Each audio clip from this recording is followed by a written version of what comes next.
started out with a promise. May pag-asa bang makakamtan ang ating mga kababayan kung ang kasinungalingan ang napakikinggan at natatakpan ang katotohanan? Kung ang nagagawad ng hustisya ay maaaring bulagi ng salapi at naipagkakait ang katarungan? 1 milyong Pilipino na ang nabiktima ng pagdabag sa karapatang pantao.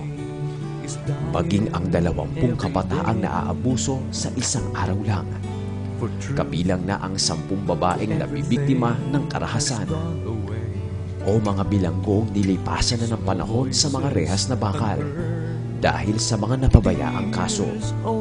Sa mahigit 40,000 mga abogado sa bansa, kung magbibigay lang sila ng kanilang serbisyong legal kahit isang araw lang, hindi lang sila sa bayan makatutulong, kundi sa maraming kababayang Pilipino na nagtitiwala at umaasa pa rin sa pag-ikot ng kamay ng hustisya.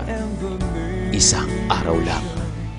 Inaanyayahan ko ang mga abogado natin na higit na tumulong sa ating mga kababayan na indigents, na mga paupers. Ito na ang pagkakataon upang ipakita natin ang kagitingan ng ating profesyon bilang mga abogado na magtatanggol sa karapatan ng mahihirap kahit na sila ay walang pambayad.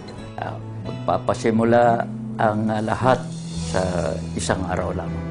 Ang paggawa ng mabuti ay hindi magbubunga ng masama. Ito ang aming kampanya.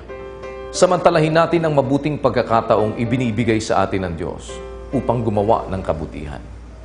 Maaari natin itong pasimulan sa isang araw lang.